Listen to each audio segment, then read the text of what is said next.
You're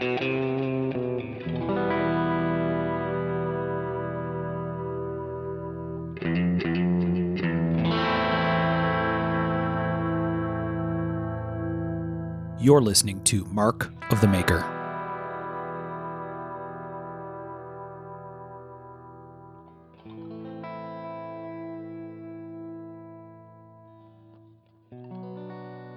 Hey everybody, I'm Mark Steiner, and you're listening to Mark of the Maker.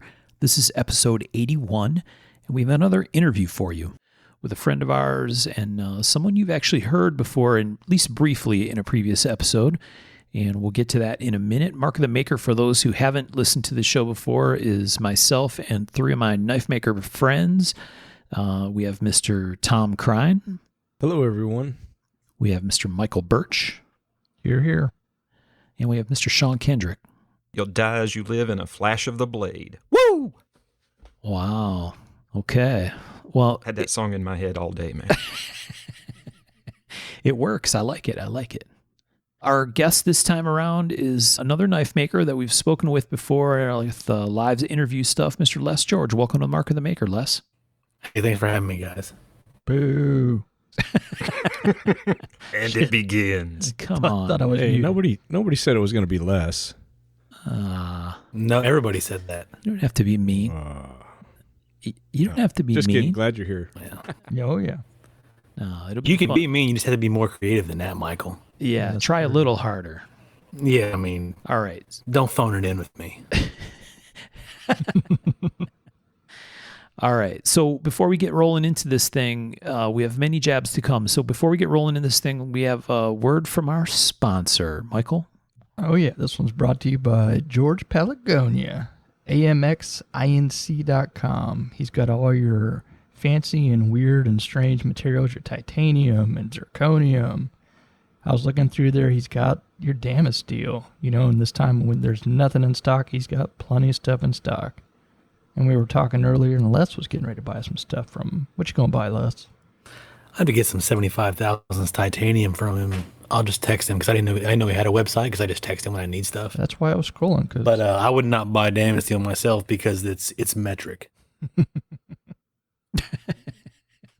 And we don't support the metric system here. We buy all our Damascus from Chad and Nichols Damascus, where it's not metric. And George has that too. He does. Wow. Imperial Damascus. Mm-hmm. That's right. The measurements of the empire. Excellent. Okay.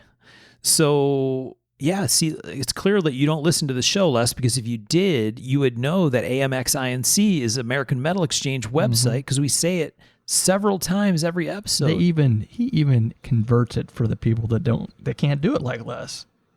Like, you could buy 2-inch by 6-inch Damas steel here. What? Yeah. Woo. Those are those. Sounds like rationalization. American friendly metric is what that is. No, just say that it's Canadian 25.4 centimeter or millimeters or whatever, million miles or whatever it is. Yeah, whatever it is. Lame. Okay. Freedom isn't divisible by 10, so that's how we roll. Thanks, George. Thanks, George. From American Metal Exchange. We appreciate you in spite of your metric sales. Also, I'm going to say AMXINC.com again because George kicks us $50 every time we say the web address, just so you know. Shit, we should put that What's my cut of that? I'll say that a couple times. We'll see. We'll talk about that. We'll negotiate. You can have twice what I get. Yeah, right. You can have double of Tom's cut. I bet I get double credit if I just put his cell phone number out, right? Whoa. Yeah. I mean, because that's how I talk to George. Right. AMX.INC or whatever it was. Hey, you don't have to flex this hard this early in the episode, Les, that you're on cell phone level with George. Well, because not everybody is. I don't know who wouldn't be. All right, let's get started. So Les came on with us. I'm sure at some point we'll have a discussion to clear the air on these allegations about comparisons between Les George and Michael Birch, but that's for later. We'll save that for later in the episode. Let's start with the basics. Mm-hmm. So why don't you just start by telling people what your brand is, Les, and like what you make, and then we'll kind of start back at the beginning on where you grew up and kind of how you got into this sort of stuff. Well, I don't know about brand or anything. I'm not big in brand development. It's George Knives Incorporated, I guess, is my brand. Okay. So I make mostly the tactical folders is where I make most of my money at. The mostly frame locks. I know Michael was busting my chops a minute ago about not making liner locks, but I still do on occasion do some liner lock stuff. I get a lot. I wouldn't say I was known for, but I get a lot of notice for the daggers and stuff that I make. But right, I really like doing the dag work and the historical knife work. It's really cool to take the design intent from 80, 90, 100 years ago and try to reimagine it with the technology and materials that we have now, and not being under the press of a world war that we don't know if we're gonna win or how long it's gonna take to win it. So we've got a little more breathing room in our time right now to recreate some of these designs that they've really become iconic in our culture and our society.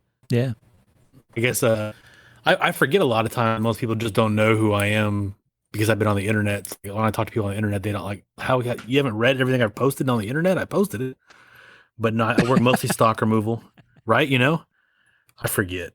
yeah. I'm not that smart. I work stock removal. I have CNC machines and grinders and mills and lathes and all that other fancy stuff. But I bought it all by running a KMG. So Les, where did you grow up? What part of the country? Or I assume it was here in the U.S., but it might not have been. I know lots of people born overseas and came here. So I'm originally from Wichita, Kansas. Okay. I was born at a very young age, and it's been kind of downhill from there. So in Wichita, were you like out in the country or a farm kind of kid, or in the city, or what part of how was your locale when you were growing up? I grew up in the city. So did you do outdoors kind of stuff, like things that would end up leading you to knives when you were young, like as a kid, or were knives a thing that came your way later in life? Well, I fancied myself a knife collector since about the age of 8. Nice. So when I was 12 when I made my first knife, because at that time the knife that I wanted was that 6-inch buck fixed blade. I think it's the 119.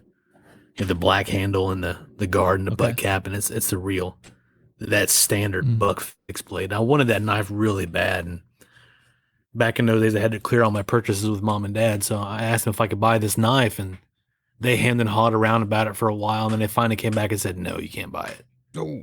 So I sulked around about it for a while. And back in those days, in the early 90s, my mom read a lot of books. So when you're 11, 12 years old, you go to the library. Mom goes to the library to get her books. So I was in the library wandering around kind of aimless, and I came across a book, step-by-step knife making, the David Boy book.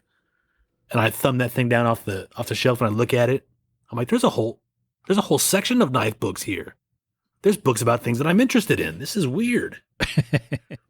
So I think I checked out every book they had multiple times in that library.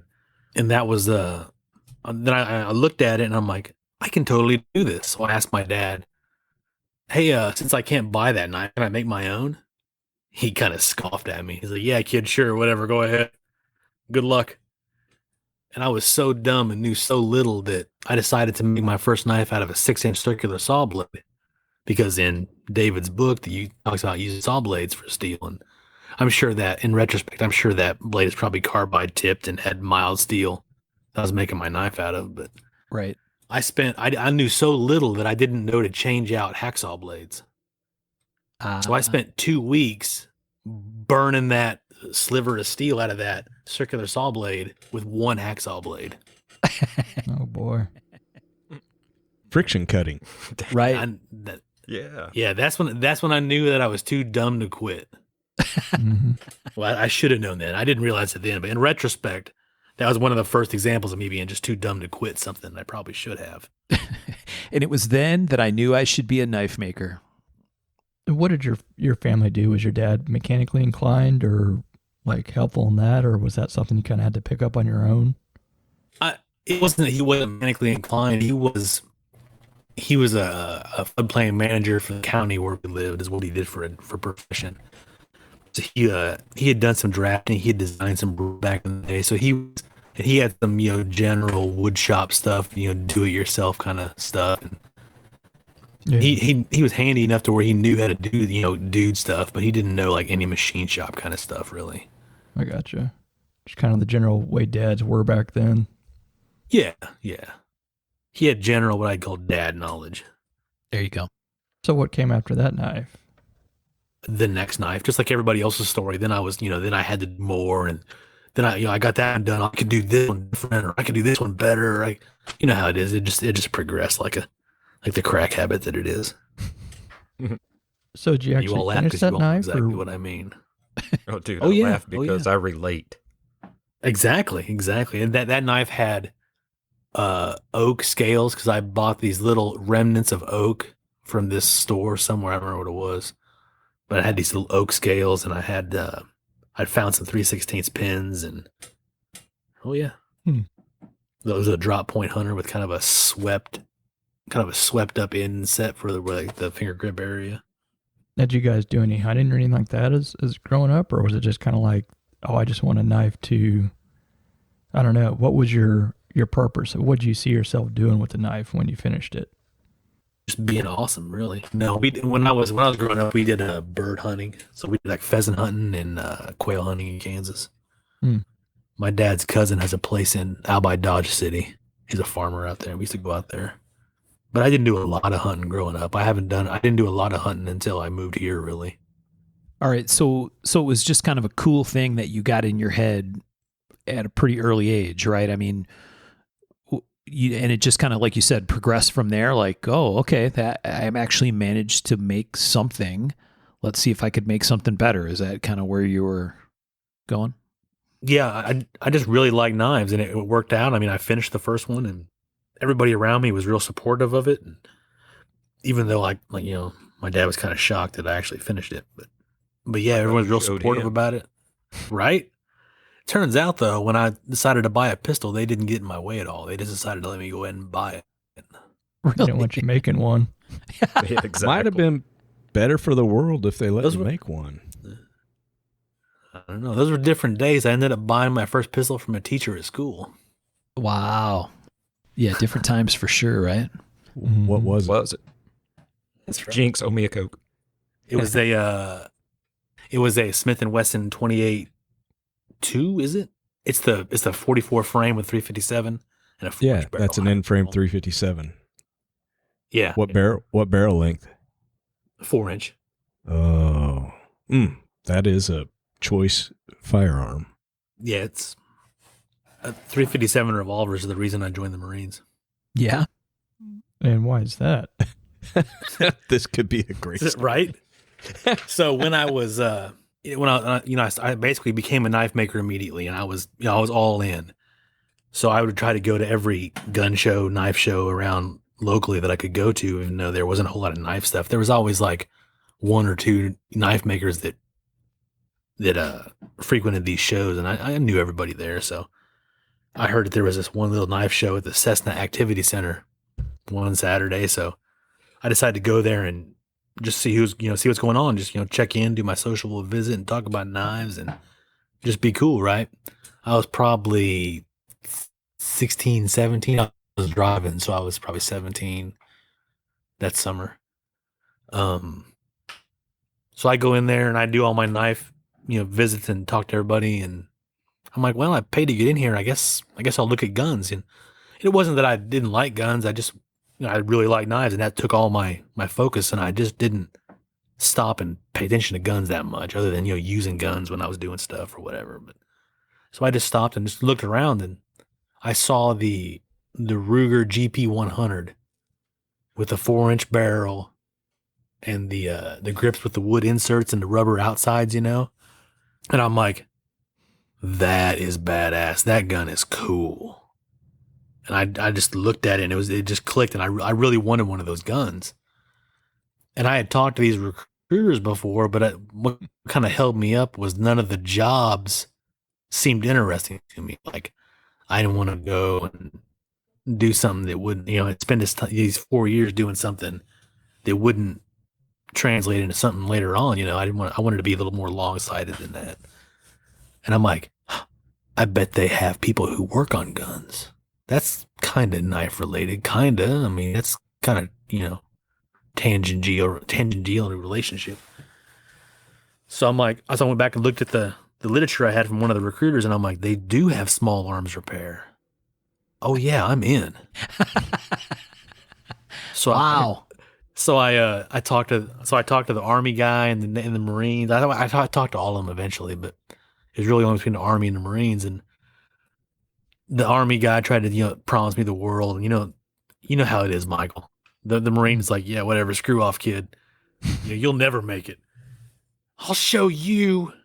Yeah, but so they back in those days, the Marines didn't have guaranteed MOSs, so I got to pick a career field, which was 4 jobs, and one of them was the small arms repair, an armorer. But I didn't get that job. I got heavy equipment mechanic instead. So it was like going to the military something you always thought about doing when you're growing up, or is that just sort of, No, let's see if I can do it? it was.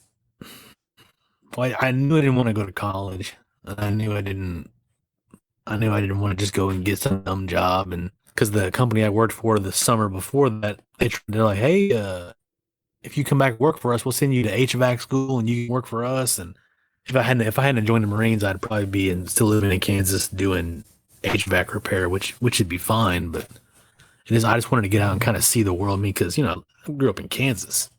I don't know nothing about nowhere. Right. I didn't want to like drive through Kansas when I was younger. Me either.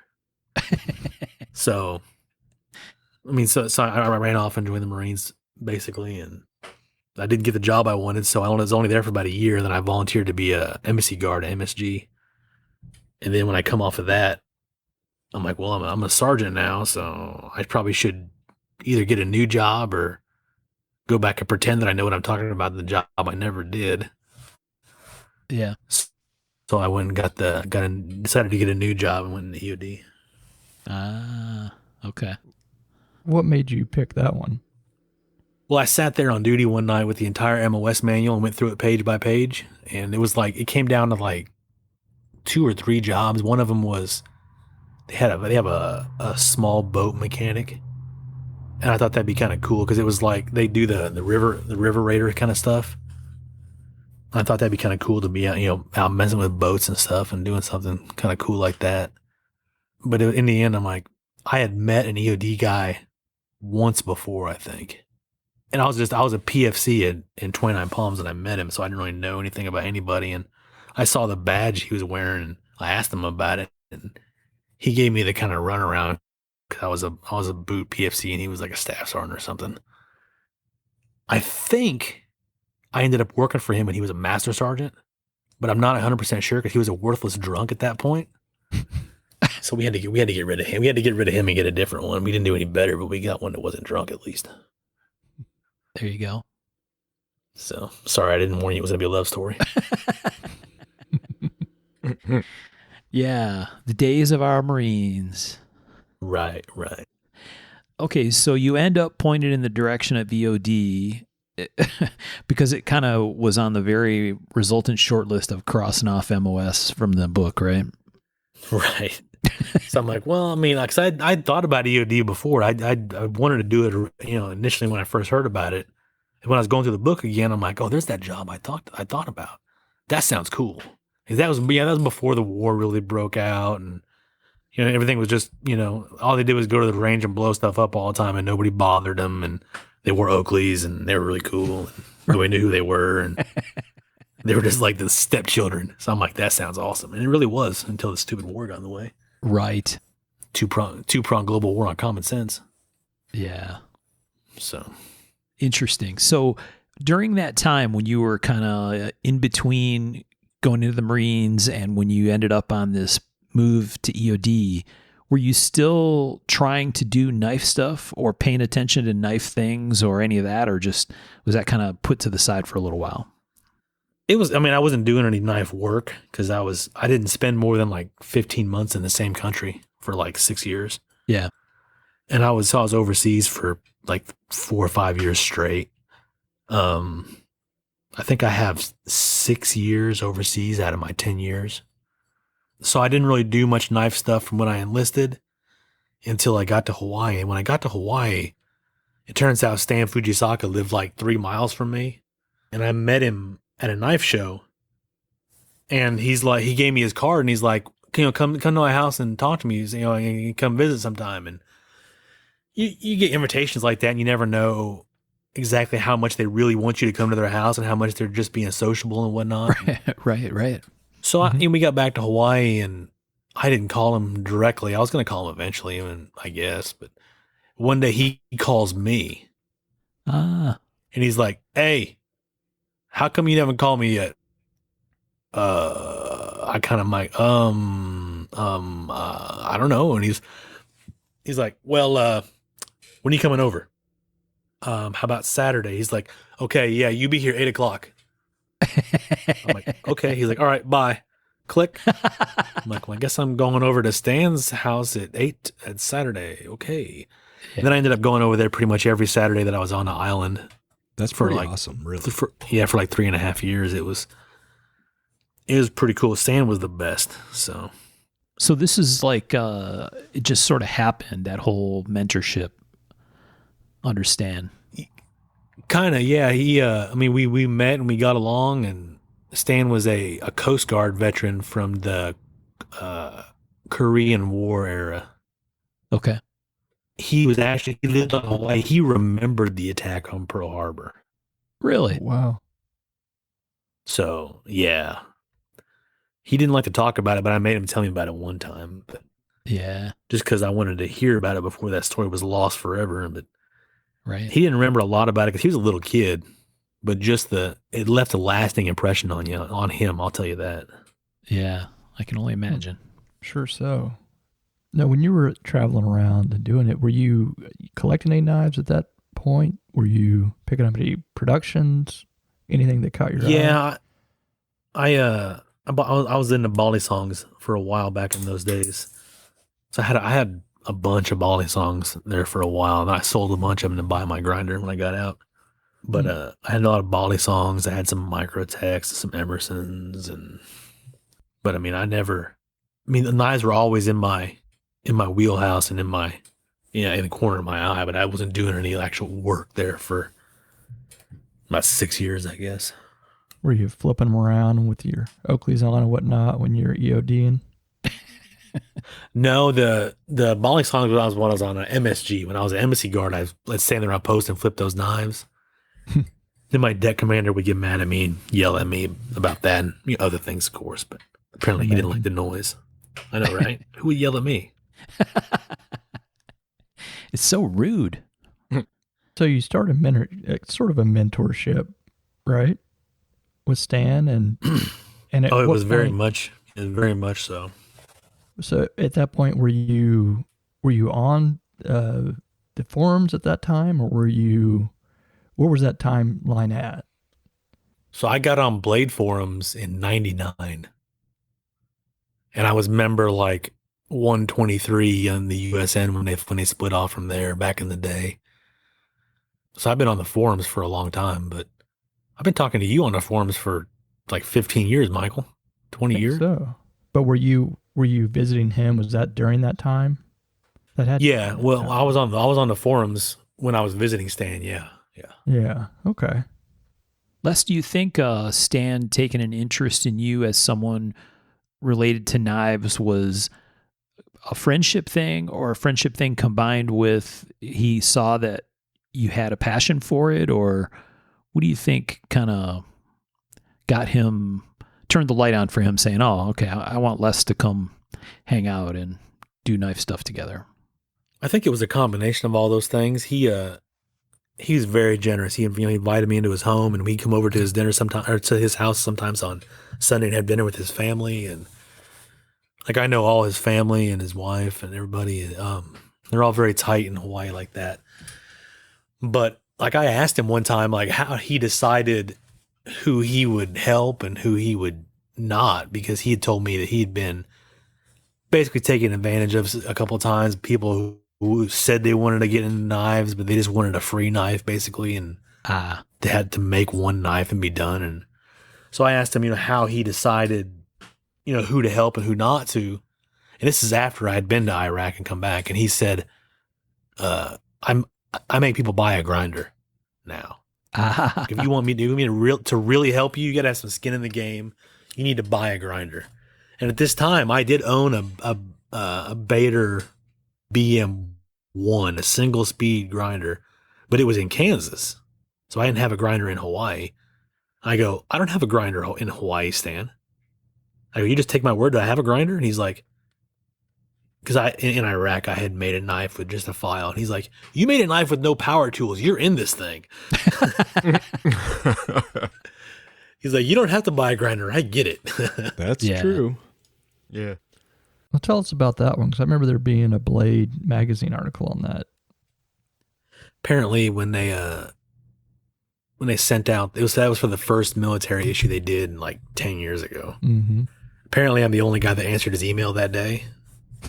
So that's how I got on the cover that time. But it was I have my good friend Gary Bradburn, who at the time lived in Wichita. He's passed away now. He was a knife maker. I've known him since I was like 16 years old. I emailed him from Iraq, and I'm like, hey, I need to have a knife here that I made, just because I don't want to miss this opportunity to use a knife of mine doing what we do. So I'm like, here, send me this list of materials. And he sent me all this stuff, and I made a knife in Iraq. It was real simple. It was Tano point, chisel ground. I filed it, and I heat treated it in a barbecue grill. And it's 5160 blade, and then I put a guard on it. I had him mill a slot in a piece of steel how I told him to do it, and I filed the tang to fit it. And so I didn't have a vise, so I just screwed this thing to an ammo crate to file it. We had a DeWalt cordless drill was my only power tools. Nice. So then I JB welded the guard on, and then I cord wrapped the handle and dropped it in the sheath the Spec Op sheath that I was using already. That's real cool. And that was the first EOD knife. Imagine all the tools you would have had. You would have been that boat repairman. I know, right? But no. I had lots of hand grenades, but I didn't have any power tools. It was weird. Right. You could have made like a triple bladed propeller knife or something cool if you were the boat guy. I know, but all I had was thermite. I should have heat treated with thermite. That might have been a little overkill. Yeah. See, you could have done that. What's that called? The explosion hardening or whatever that. Fusion welding explosion. Yeah. We've done explosive stamping before. Nice. Yeah, I bet. How's that work? You remember data sheet, Michael? It's an explosive. It's like a fruit roll up almost, but it's in a sheet. So it's sheet explosives. And you can lay that on a piece of metal, and you can carve into it, and that'll long story short, that'll compress the metal at different rates by thinning it out in different places. Oh, that sounds fun. That was the coolest part about EOD, is that sometimes you get a range and just get a truckload of demo and go out there, and especially in Camp Fuji in Japan when I was there, because it was me and like two old gunnies, and I was the sergeant. I was the new guy. And I'd schedule a range and order a bunch of demo. We put it in the truck. We go out there, and the gunnies would be like, "We're gonna be in the truck because it's cold outside. Don't blow yourself up." I just got to do it. I got to do whatever I wanted. So like a lot of military operations, especially with explosives, they're really, really regimented, and it's really supervised, and it's really canned.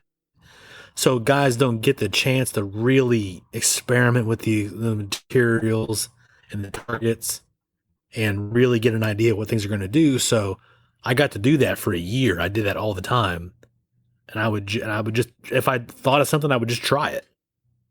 As long as I didn't get hurt, nobody cared. Yeah. nobody even watched me really. I could have got hurt. Nobody would have known until I didn't come back to the truck, I guess. They weren't big on supervision really. They just whatever. It's cold out here. We're gonna drink coffee and sit in the truck. Yeah. Nice. Yes, coffee. Are you doubting it was actually coffee, Michael? Oh, there may have been a little spicy. The spicy coffee. Spicy coffee. Yeah. So what, you were in Hawaii with Stan, working with him, and then you had to go to Iraq. Yeah. So how did that all shake out from a timeline perspective? So I got to Hawaii in 2004, the beginning part of 2004, I think January, February 2004. And then I went to Iraq 2006 and 2007. So like late July, early August 2006 to March 2007. Okay. Cause I got blown up for the first time on August 15th. And then for the second time on September 1st. And then for the third time on September 15th. So every payday for a while I was getting blown up. It was great. Yeah, earning it. That's right. But don't worry, you get paid an extra $150 in combat. And that's tax free. That's all you. You don't have to share none of that with the tax man. Wow. Yeah. That's where the real gravy's at, is what you're saying, is getting blown up. No, you don't have to get blown up to get that money. That's just for overachieving. You want to talk about that or no, the getting blown up thing? What that's all about? There's not much to say. We drove over some landmines one time. Yeah. We drove over some landmines another time. We drove over a pressure plate one time. We got hit by a car bomb one time, a V-bid one time. What else? We got blown up at several times. But if our truck didn't need a flatbed wrecker to get back to the base, I didn't consider it getting blown up. Right. Blown at. Yeah, right. You're blown up at. It's like getting shot or getting shot at. Yeah. Wow. If we could drive away from it, we just got blown up at. Like a getting blown up threat almost. Yeah, it's like, ha, you missed me. Right. So you made this knife with the stuff that your friend sent you, and kind of had it with you while you were there. I know you did this project with an EOD knife. That was something that came along a lot later, I assume. Or did that idea come about while you were there? Or? Well, both. So the EOD knives that I make now are basically third generation off that first one. Okay. They came about when one of my team members in Iraq went on to work at the tech div, the EOD technical division up in Indian Head, Maryland. And when the company that was making the EOD knife, the Land Clay, when they went under, I guess the guy that owned it passed away, and his wife sold the company off in little pieces. And when they went under, they called me and they're like, "Hey, will you buy Land Clay and start making these knives?" And I'm like, "No, those knives are stupid." And they're like, "Oh, well, in retrospect, they probably should have done that." But they're like, "Okay, will you design us a knife to make anyway?" And I'm like, "Yeah, I'll design an EOD knife. And you owe me, so you better get it in." Right. So for a while, it was in the SL3, the stock list for the EOD technician's kit as a suitable substitute, along with the Medford knife. It was designed by David Lyons, a good friend of mine who's since passed away. Okay. So they had both of those knives as what they called suitable substitutes. So the units were allowed to spend their own unit money to buy those knives if they wanted them, and they could pick whichever one they wanted. Okay. So I sold knives to all four branches at some point or another. Yeah. In pretty cool. Varying quantities. And I still sell them here and there. I still get requests for them once in a while. I make a couple batches a year.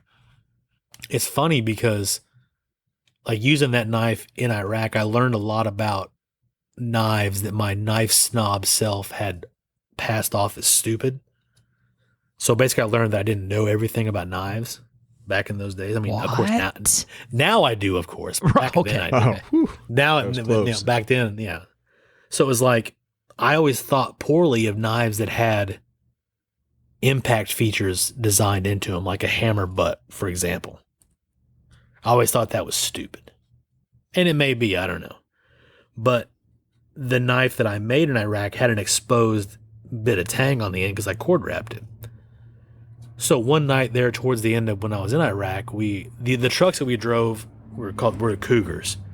And they had big external gas tanks under the driver and passenger door. And on the brackets that held these gas tanks were airlines, were like quick connects. So you could hook up an impact tool or whatever, right? Because they had air brakes in these trucks. They had air systems. Okay. Or you could air up your own truck, your tire if you had the right hoses. So they had these quick connects on these brackets. And one day, as we were snapping in the new team that's coming in behind, so the team leader is out with the new team, snapping them into the area and showing them the ropes and doing left seat, right seat kind of thing. We call it the RIP, the relief in place. Okay. So we're doing that, and so the new guy is driving the truck. It's me and the new team, and he sideswipes a palm tree. This real narrow place, and it's a really bad neighborhood we're in a Habbaniyah, which is in between Fallujah and Ramadi. So we're out there. He sideswipes that tree, and it snags that gas tank, and it ruptures the line, that air line. It's a hard line. And so when there's no air pressure, the air brakes lock up. So because I was a heavy equipment mechanic, I understood what's going on. So I'm looking at this thing and like, okay, so we can wait 12 hours for a wrecker in this really bad neighborhood at like 11 o'clock at night, or we could make this thing happen somehow. Yeah. So I take a screwdriver and I wrap electrical tape around the shaft of it, and I finish busting that hard line out, and I pull it out, and I use the butt of my knife to drive that screwdriver into the line just to build up enough pressure to uncage the brakes. And while I'm beating this thing in there with my knife, I'm like, okay, maybe there's a call for having an impact area on a knife sometimes. Right. Because I'm still kind of snobby about it. Like, a knife should cut. That's what a knife should do. A knife should cut. It doesn't need to be doing all this other weird stuff that people like to add on the knives that marketing departments really love, lists of features. Right. They can put on packaging. So I'm real snobby about that. Like, a knife should be a knife. But okay, I get it. Sometimes the knife is the whipping boy because we don't have, full mechanics toolkits when we ought to probably have mechanics toolkits. Right. So interesting. So that knife that you put together and used there, that was kind of the pre-prototype sort of thing of the concept that led to the EOD that you make today. Like it kind of was the beginning of that path. Yeah. Okay. And a lot of things I did. Go ahead, Michael. I was going to say, is that also when you made the mine probes? And if so, could you explain to the folks at home what those are for? Yeah, the mine probes. So when we got there, the only mine probes that we had, landmine probes, right? So they're basically sharp sticks that you poke in the ground and try to find landmines before they find you. So the only ones that we had were these takedown probes that Mission makes, and the way they were threaded, so they threaded like a rifle cleaning rod into a handle. The way it was, because there was a coarse thread in the handle, and then the sections had fine threads. So you had to have at least two sections together to have it assembled. And when you're in that kind of thing, a mine probe, if you need a mine probe, you need it right now. You don't got time to pull it out of a pouch, sort the tips out, and screw it together.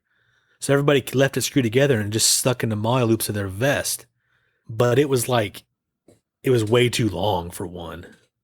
So even at the lowest amount of sections you could put in it, it stuck up above your vest about 8 inches. So it was, if you were standing straight up, it was almost at tooth level. So if you put that thing into your vest, in the front of your vest, and you're bouncing down the road in a Humvee or whatever, you're going to eat that handle. Right. I mean, I just kept looking at that handle like, I'm going to eat this thing, and it's going to knock out 15 of my teeth. I'm pretty. We can't be having that. Right. So I'm glad you agree, weirdo. So I'm like, all right. So the plate is 15 inches, about 15 inches long, top to bottom. So let's make a mine probe that's sized for that, so we can basically put it in, and the plates will keep it from stabbing you in the femoral artery, and it won't come up so tall that it'll bust you in the teeth. So 15 inches overall, 5 inches of handle turned out to be the fixed probe ideal length. And I know it's ideal because several people have copied me since then. So I made the first ones there in Iraq, and I gave them to my team members that were around me. I made like 6 or 8 of them or whatever, and I just gave them away to the guys. I kept mine, of course, and since then I promoted them for a while, and I've done several jobs for military and for some humanitarian demining companies, to where I've made probably 5,000 of those probes since I've been out. Wow. A couple times I've had to make 1,000 at a time. Crazy. And that's a lot of mine probes. Yeah. So I make my wife do most of that work because I don't like it. Right. So you went to Iraq, you got blowed up a few times, many times. You kind of made this knife while you were there, and then came back to Hawaii. Yeah. And I got back in April of 2007, and I got out. I went on terminal leave like on New Year's Eve of that year. So I spent like 8 more months there in Hawaii basically doing nothing. If they thought I had a bad attitude before Iraq, after Iraq, when I was getting out, I had a way worse attitude. Right. You think I'm hard to deal with now? You should have seen me then. I can only imagine. So you said 8 months in Hawaii when you came back? I think it's 8 or 10 months, whatever it was. Yeah. Yeah. All right. So you kind of, when you came back to Hawaii, you got together with Stan again and were kind of back in the shop doing stuff there. Yep.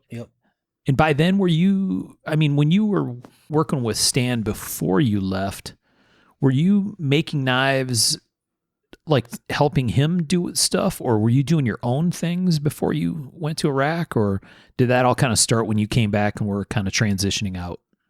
No, so like the first day I went over there, when I showed up at 8 o'clock in the morning on that Saturday, he looked me up and down and goes, "Yeah, I guess you're wearing grinding clothes." He's like, "Sit down and grind," because he ground sitting down, so his grinders were all low. So I'm like, okay. So I sat down and he taught me how to hollow grind right then. Like I never hollow ground before; I'd always flat ground before. So my first hollow grinding experience was there in Stan's shop, where he would, the way he would teach stuff is he would do it, and then he would say, "All right, now you do it," and he would leave. Like he would go in the house. I don't know where he went. I mean, he would be gone for a long time. It seemed like. I'm like, what? Did he take a nap in there? Sometimes he did, I'm pretty sure. So yeah, he would demonstrate it, and then he would, "Sorry, you do it," and he'd just leave. So he was always saying stuff. Like, he'd come up behind me to see what I was doing, and he'd look at what I was doing, and he'd say stuff like, "You know, if you were apprenticing in Japan right now, I would hit you in the head." And I would say, like, "Do you want to hit me, Stan?" He would never answer. I'm like, wow, I didn't know I was doing that bad. Like, I guess I am now. Whatever. Yeah. So solidly in the school of give you some little bit of info and then let you figure it out. Yeah, get enough rope to hang yourself with. There you go. And then, like, so that was how we made the first fixed blade. It was like a loveless, like a straight up loveless style draw point fixed blade. It's the only one I ever made in that style. And we did it. We soldered the guard, like the whole nine, tapered the tang, the whole nine. And then mirror polish and everything. And then he's like, "All right, now you want to do a folder?" I'm like, "Yeah." He's like, "All right, pick your pattern." Because he had like 6 blades and 6 handles that all fit in any combination you want. Okay. Like he had his thing pretty dialed in. So I'm like, "All right, I'll take this blade and this handle." And he made me like copy a bunch of his patterns into my notebooks. I kept a little notebook with me. So I have a lot of his patterns still. And so he's like, "All right," so doing that folder, he would do it, and then he would walk off and let me do it. Yeah. And then he would, after a while, we get to a step and he'd be like, "All right, you're just going to do both of these knives. You're going to do both mine too." And he would just tell me what to do, and I would just do it. Except when I screwed it up, which he didn't like. But I'm like, "Hey, you left me here. I didn't know what to do." Right. And he's like, "But, so he would he would kind of guide me through it that way. And once I finished my first folder of his pattern under his supervision, he's like, all right, so you gonna do one of your folders now? And I'm like, oh yeah, I got designs ready. He's like, what? And he looked at me like I was stupid. And I'm like, yeah, I got designs, man. I got stuff. And he's like, okay, whatever. Bring it back next week. Okay, I'll see you next week. I showed up with my, little pattern and paper already all cut out and everything. And he's like, huh, that's not stupid. Like he was surprised, which is kind of hurtful. And that was my FM1 design that I still make occasionally. That was my first. That was my first knife that I made. My design understands supervision. Very cool. Did you ever pick up the grinding and setting down? I did it when I was there, and it's fine. I can still do it, I guess. I haven't done it in years. I ground probably 50 knives sitting down. I always wonder if it'd be better for us when we're getting older. I don't know. He was, he ground up into his, late 70s easily. And he was pretty spry in the shop up until, but I don't know that it was because he was sitting down. Yeah. That was one of the reasons why I did go buy a CNC though, because you walk around the knife show and see some of these knife makers that are pretty hobbled up from the toll this work takes on us. Mm-hmm. And I'm like, I need an employee that's not going to complain so much. Right. Because employees suck. I guess. I never had one, but it looks like it would suck. Looks like work. I wouldn't risk it, man. End up with someone like me working for you. Nobody wants that.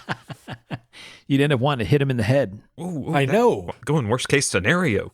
Yeah, right. That's hurtful, Sean. Yeah, don't wish that on anybody. No, I really wouldn't. So what is FM1? What does the FM stand for? Folder Model 1. Oh, how very military name of you. I'm very clever. Folder, comma, Model 1? No commas. Commas are metric. And we don't support that at all. Yeah, okay. All right, so you were there for 8 months and then you headed out of Hawaii. Did you think about staying or you had a plan? No, I didn't. I wouldn't say I so much had a plan. I thought about staying in Hawaii for a while, but my rent on that townhouse where I was living was like, I want to say it was like $2,000 a month. Yeah. And it was a townhouse, it would have been a duplex if there was only two of them. So, it was okay. It was a nice place to live for the time that we were there, but my shop was basically the closets at the end of my carport. So I would open the doors to those closets and have my drill press and my disc sander there, and I would stand in the carport to use them. Yeah. So I'm like, it was just so. Even back then, it was so expensive to live there. I'm like, well, we need to get up out of here, and so we had toyed with going back to the mainland. We didn't know where to go. We toyed with a couple of different places in the Midwest. I think I even talked to Michael about going to Missouri at some point. I was like, no, please no. But I snapped out of that. I came to my senses pretty quick out of that. And somebody said something about Corpus Christi, Texas. So we drove down there to look at it, and we're like, this will work. Yeah. So we went to Corpus for 8 years, and we lived there for a while, and then we decided that we wanted to get out of town and a little more elbow room, maybe get some land. But if you do that in South Texas, it becomes a Clint Eastwood movie pretty quick with tumbleweeds and the whole nine. Yeah. So we've been here to Mississippi several times to visit Chad and whatnot, and thought about that. This kind of area would be great. And one day he texts me. He's like, "Hey, dude, there's a house for sale near me." I'm like, "Is it a Blue Springs address?"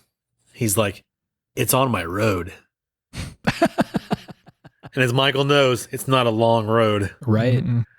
So I live about a half a mile from Chad now. Yeah. Very cool. So where in that timeline, Les, were you making knives under your own name to sell? When did that start becoming a thing? In Hawaii, I sold my first couple. Yeah. Okay. After you got back? Yeah. Yeah. Yeah. I think I sold some before I left, I think. Okay. I think I made some Bali songs on my own before that. Yeah. Okay. And that stuff was stuff that you sold online or that you sold through local show stuff or what? Mostly on the USN. I did most of my selling back in those days. Yeah.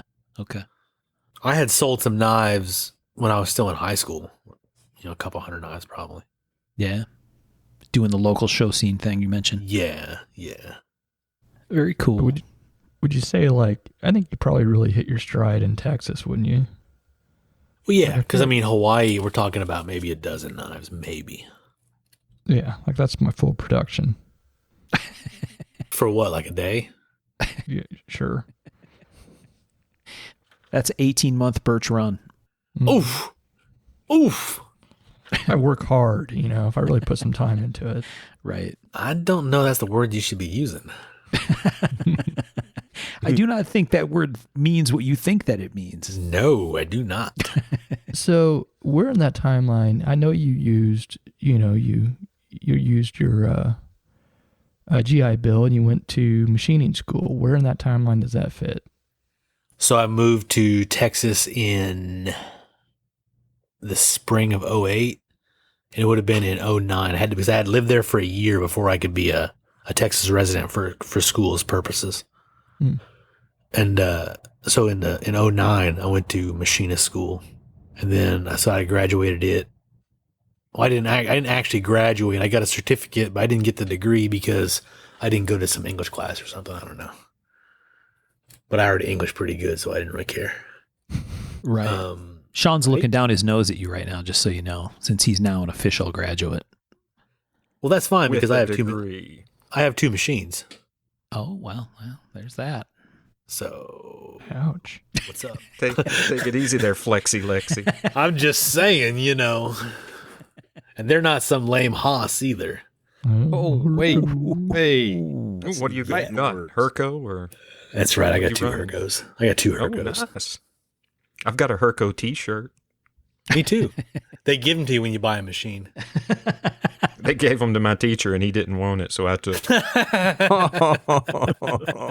you go. So you got that's probably a better way to get one, but Definitely cheaper. Yes. Right? Yeah. Right. No, it's free with a machine. It's free. Free. Yeah. So when you went to machining school, did you have the idea that I'm going to get into CNC work, or is it just like I want to be better at knife making? What was the kind of purpose or the goal behind going to machining school? Well, I knew I wanted a CNC before I left Hawaii. Like I knew that was an end goal for me was going to be doing CNC machining. I didn't really know what that meant. I mean, obviously I didn't even know how to turn one on at those points. But I'm like, I need to do this because that's the future. That's where it's going. So I need to. And like I said before, there's other concerns about that too. Beating just the wear and tear on our bodies. Mm-hmm. But there were some things I wanted to do with machining, and I didn't really understand at the time that those things were stupid. But now I understand a little better. But so I went to the machinist school, and obviously, just like everybody else, we start with manual machines, which I knew almost nothing about because Stan had like a mill drill combination, and I'd used it a little bit, and I kind of knew about it, but I didn't know nothing about lathes or really any kind of real machining. So doing the class helped a lot, and the instructor was really cool. He is Randy was his name. He's the kind of guy where he'd done manual coding of machines for like 30 years. So he didn't know anything about the CAD or CAM or any of that stuff. But he also didn't get in my way if I wanted to figure it out myself because I had that stuff on my laptop and I'd bring it into the class and use it on the Haas there in school. So he'd be like, so what are you doing today? And he'd look over my shoulder and I'm like, here's what I'm doing. And he's like, okay, yeah, don't break the machine. That'd be great. Bye. Because I can't help you with that. I don't know what you're doing, but I'm not going to get in your way because you're going to try to go beyond what I know. It's like, he was really good about that. So I was really fortunate to have him as my teacher. So my first mid-tech project I did in school was a school project. Oh, really? I didn't know that. Yeah, that first VSET project was made in class and then finished at home. That's pretty awesome. Yeah, very cool. Under so the GI Bill. Were you picking up CAD before you even went to school? Was that something you were trying to learn? Nope. I learned it on my own, but it was when I went to school, I hadn't even opened a CAD program yet. Ah, okay. Like it took me a day a good day to figure out how to get the numbers out of the computer. Like, all right, I've assigned all these tool paths and things to do things. Now, how do I get the file out of the computer and into the other machine? Yeah.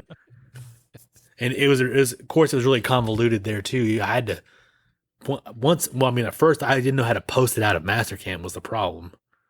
But once I finally figured out how to post it out of Mastercam, then I had to put it on a thumb drive, take it to another computer, transfer it to a 3.5-inch floppy disk, take it to another computer that was attached to the CNC and load it in there, and then send it to the CNC from that computer. Oh, wow. So it was a really easy process to knock out. Like it took like 3 computers to put the numbers in the machine. Yeah. That's what the computer guys, sometimes they'll call that a sneaker net. Like it relies on your shoes to be able to connect the network connections. Yeah. It was a one dude power machine. Yeah, right. So what did Stan think about the whole CNC machine thing? Did he look at it like, oh, Les is going to go do something really cool with this, or was it like a non-traditional thing that he didn't care for? No, he told me, he's like, go learn CNC. Ah, okay. He's like, it's the future. If I wasn't so old, I would do it, is what he said, or something like that. Oh, very cool. Like, I would do it, but I'm already old and set my ways or something. He said something grumpy like that. It's definitely one of those things that could go either way, right? It'd be like, I would be hard if your mentor wasn't down, right? Like, yeah. Maybe you don't even end up doing it if that's the case, but. It's true. I might not have, but eventually I probably would have come around. But yeah, it definitely was a lot easier to think about it when he's like, yes, go and do that. Don't be stupid. Right. Real. Not that Nice. not that it's stupid to not use CNC. It's just a different approach to it. Yeah. He didn't want, he just wanted the best for me, and he thought that was the best thing for me to do, and I agree with him. And it's not the same for everybody. Yeah. No, we've had discussions about that quite a bit on this show. In the end, the only thing that matters is honesty. Yeah, that's pretty So if much you're- what we've concluded. Yeah, if you're using CNC, by all means, go forth and do computer controlled machining all you want. If you're not, then don't. But don't tell people that you only have one set of Starrett files when you have a wire EDM. Right. Because nobody cares. That's the thing, is nobody cares if you use CNC, but nobody wants to be lied to. Yeah. And if they do, I mean, that's between you and the customer. Well, I mean, the market will sort that out. I mean, if nobody wants CNC knives, then nobody's going to buy them, and you'll either go make whatever it is people make if they suck at knives, or you'll turn the CNC off or whatever. Yeah. Do you want to hit on the turn on the CNC machine, hit the button, and the fully packaged product pops out the other side myth? And grind on that a little bit. We've talked about that a Myth? bunch on here. That's not a myth. Myth? Shh. Your hosses don't do that? Lame. Are you saying you're not using the box folding feature, sir? No, I don't use boxes. I use zipper pouches. But it drops them into bubble wrap, though. Don't worry. Got to protect them. They're hardcore tools, but they have to be protected from this tiniest of scratches. Right. Yeah, it's always an interesting thing because it's like, I think sometimes it's people trying to kind of set themselves off from stuff a little bit, right? Because like you said, everybody's got their thing, but there are people that aren't completely forthcoming about it. That's kind of unfortunate deal. And that's becoming less and less of an issue in the industry, I believe. Yeah. There are people out there who are still posing. I mean, if you look at the stuff, you're like, all right, dude, I can see use a flow line toolpath there, but you're going to say you did it by hand. Okay, whatever, fine. But that's like I said, that's less and less. It's much more acceptable now, or much more commonplace, I should say. It's not that it ever was unacceptable. The Knife Makers Guild has defined the custom knife, and I believe that's the Knife Makers Guild's place, is to do that as a hand ground blade, with the rest of it being honest, basically. I mean, there were the more wordy version of it, but the guy who's signing the knife hand grinding the blade and then being honest about the rest of it. So, I mean, to me, the hand grinding a blade is what separates the custom knife, the handmade knife, what have you, from the rest. Right, right. Well, you did a lot. Like you've, I think, pretty much set up a ton of like the mid-tech semi-production sort of stuff. Like, I don't know. I don't want to say like you were at the forefront of it, but you sort of were. Just I don't think I was at I don't think I was at the forefront of it. I mean, but you hit it hard, I think, is a good way of saying it. well, it's like Brady once told me, Brady Miller, he's when it was, because for a while there, everybody had a mid-tech project, Oh, it was a lot of titanium and tumble. Yeah, it was, I mean, the world was awash with, stone washed blades and stone washed titanium. And, a lot of people were doing it. And Brady's like, yeah, but who are the successful ones? I'm like, well, how do you define successful? And he's like, and I said, well, how about who's done with multiple projects? Who's been successful enough about it that they've come back for more? Mm-hmm. And I've done more than one. Michael, you've done more than one. Tom, I think you've only done one. Am I right? Yeah. Thanks. What? That's not like that. No, you're like, how do we tell who's successful if they've had more than one? No, not successful. Who's mid-tech successful? You haven't been successful at it, if that's what you're going to say, because you haven't done it anymore. Yeah, no, because you've been busy doing other shit. I've done a few. Yeah. Have you done a few? Okay. Yeah, I did the canine stuff. That's right. See, you had a whole company that I forgot about. Are you better now? You're more successful than Birch. That is not. But I mean, I just found that very humorous. That's a pretty low, thing. The kids are more successful than me. Whatever. I don't know. Michael's done a whole bunch, so yeah. But no good ones. No, nothing really good. Nothing tasty. I've got 2 of them. I mean, they're not that great if I got some of them. I'm in the gutter. Well, I mean, I guess I'll... how it came across, though. My best ones are when I don't have any paying attention. Sorry. Right, right. I'll be more mindful of it next time and do it more on purpose. I'm more direct and, spiky feeling. Right. And towards someone else who deserves it more, Michael. Right. But I mean, there's more than one person who's done. John Graham's done more than one. Yeah. Yep. And like I said, just because someone hasn't pursued that business of mid-tech work doesn't mean they're not a successful knife maker. It just means they haven't been, they haven't gone mid-tech successful. I don't think successful is even the right word for it. It's just they haven't pursued that line because it hasn't been as profitable for them as something else. Yeah. But for me, it's been really good. That design has been really well received, and I'm going to do a lot of mid-tech work this year. That's kind of my plan for this year, is to focus on more mid-tech stuff, and there's some other projects I got going on that aren't really ready for public yet. But do you think the mid-tech thing for you, Les, is it a thing where it's a straight business thing because you can hit a price point that makes it more accessible to a bunch of people?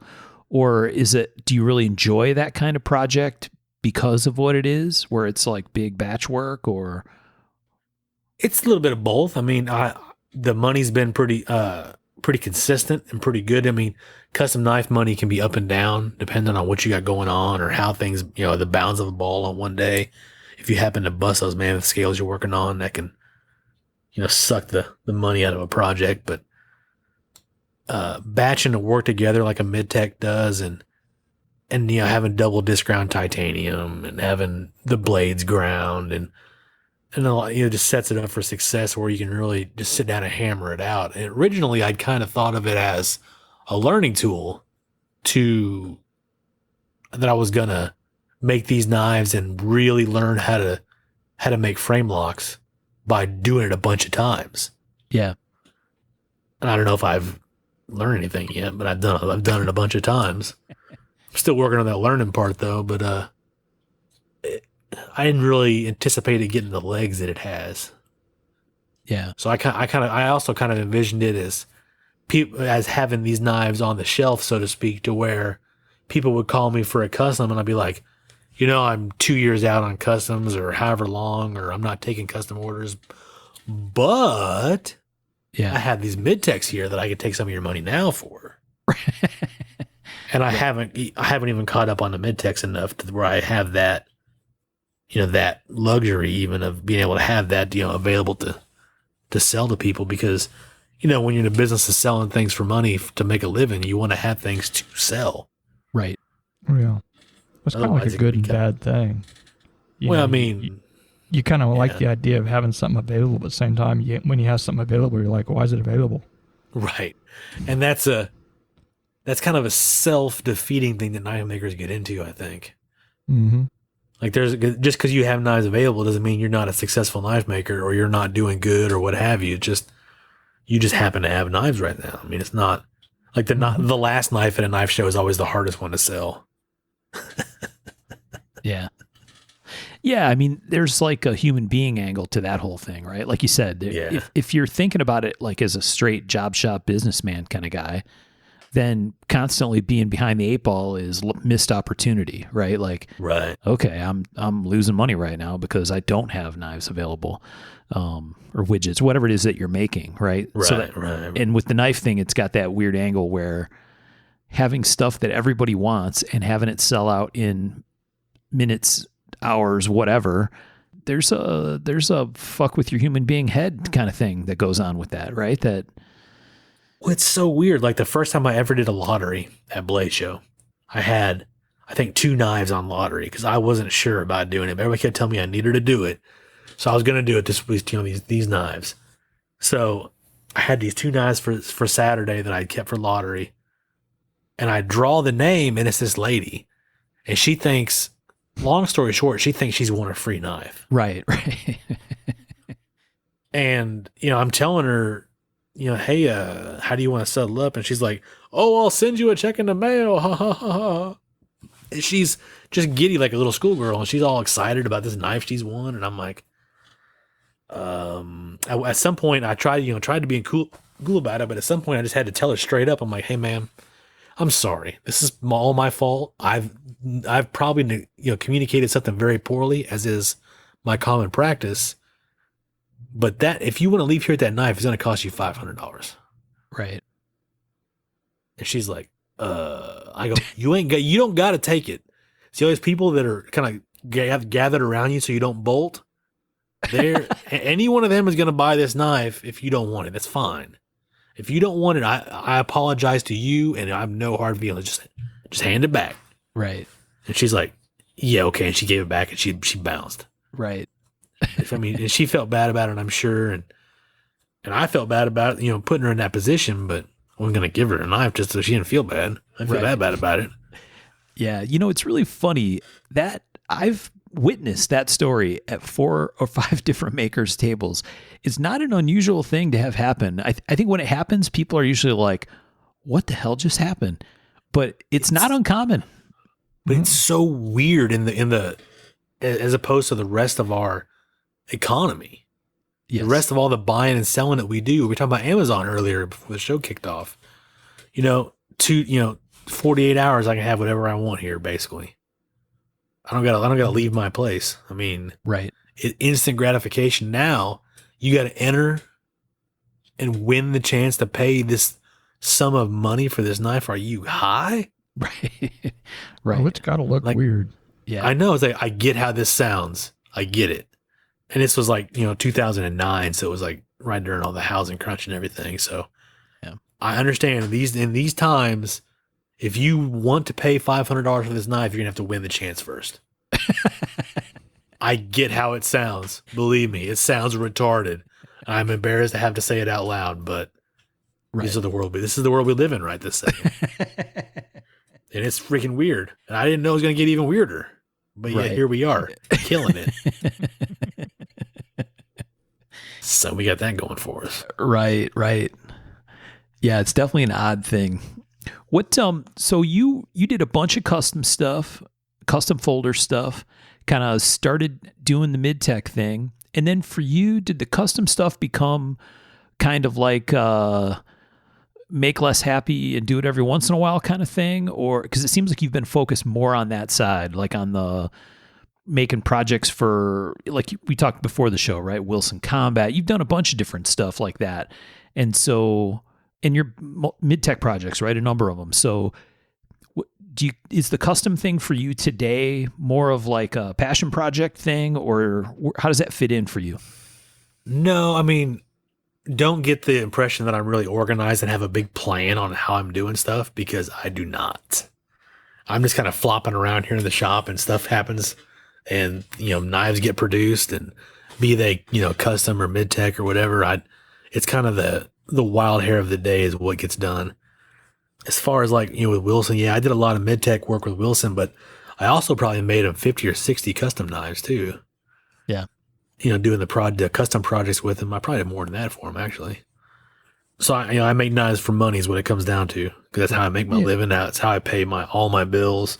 My wife doesn't have a job, so she has plenty of work but no job. But it's like the mid-tech or semi-production, whatever you want to call it these days. Right. I mean, that takes a certain amount of planning. It's that people may not know that goes into it, as far as your timeline, the materials, and the sending stuff off. It does if you're concerned about an end date. If you're not so much concerned about when it ends, then it really doesn't matter. But it can be like herding cats dealing with these vendors in different places. But now I've kind of got it down, like the system down. I know who's going to do what, and I know how they're going to perform and how long it's going to take them to do stuff usually. And sometimes things get held up here and there, but if I'm not trying to get them all done for Blade Show or whatever, then it's not a big deal. And I've kind of given up on beating myself up for Blade Show or for these shows. I mean, I get done when I get done at this point. Like my first Blade Show, I think I took 25 or 50 custom folders. My first Blade Show. And then I'm like, why am I doing this to myself? Like I beat myself up for like a decade, and I'm like, what? And I was doing like 6 shows a year, and I'm like, well, this is stupid. It's a lot of stress, man. And it is that we put on ourselves, which is right weird. for no real reason. I mean, it's like, why? I mean, take some knives. When you get done, and just be cool. Mm-hmm. I mean, you might take that a little too far with you showing up at like 1 knife or 2 knives how you are, but maybe you could work full time or something. I don't know, but become a little more dedicated. I know, right? Follow Tom's example and put some work out. Jeez. Hardest working man in show business. We say it every show. Mm-hmm. He's definitely throwing him down. He is. I don't know what else I'd do though. I mean, other than knives? Oh yeah, I mean, I come in and I kind of have the same work ethics as you. I just come in and knock stuff around. I'm trying to have a plan a little better, but that doesn't usually work. I just see like fires that need to be put out. Plans are for nerds. But I mean, Tom, as long as we're doing better than Michael, we're gonna be okay. It doesn't take much, man. It does not take much. I know. I mean, I set my goals really low so I can be sure to get them. It's a good strategy. So let's talk about some of the cool shit you've done. So I know you have another project because you just posted about it recently with David Ricardo. Oh, yeah. A friend of mine up here in Michigan, right? Engraver guy. Yeah. And so why don't you, for people who may not be familiar, we'll post pictures of it in the group because this project was a little while ago. Why don't you talk about, you've done a couple with him. Is it 2 or 3? We've done 4 full projects, and then he's done some clips and backspacers stuff here and there. Yeah. So tell us about those, and we'll share some pictures of them when we post the episode. So the first one was an FM1. They call it the Mayan knife. So it was like, It has like the whole Mayan thing on the whole non-lock side of the knife, and it was like the end of the world 2012 kind of thing. Back in the day when we were worried about the Mayan calendar ending and that being our biggest problem, you know, the good old days. And he got a lot of inspiration off an Ancient Aliens episode, I think, is what he said. Right. That's but very David. Yeah, it's a super involved engraving. Like it's crazy. Like you look in there, like he hid a bunch of little stuff in the engraving. He pointed some of it out to me. He wouldn't point it all out to me, but like, you got to look at the really find some of the really cool little stuff he hid in there. Then we did Saint George slaying the dragon. Yep. On a Hydra extra large. TKI piece, wasn't it? Yeah, that was a TKI piece, and then the next one was also a TKI piece. It was the David killing Goliath.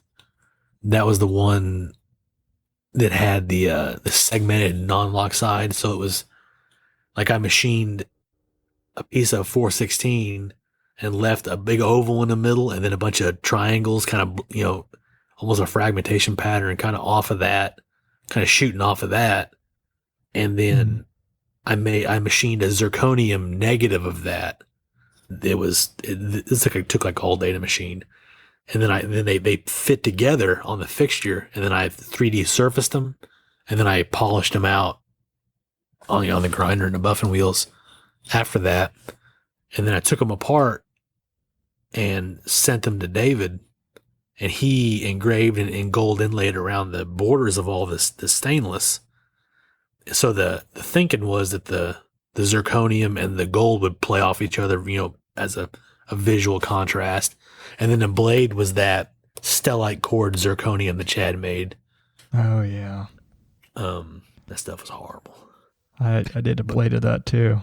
But it looked really cool. There you But go. it was horrible. Yeah, it was horrible. But that piece was really cool. And then the next piece, that was a TKI piece. And the next piece was a Solvang piece. And it was liner lock, Michael, suck it. And it was the bolsters, he deep engraved or deep carved this like screaming eagle kind of head into them. Because it was a harpy, was the knife model. Yeah. So he put these harpy eagles on the bolsters, and then they were mild steel, so I color case hardened the bolsters. And then it had a white micarta scales.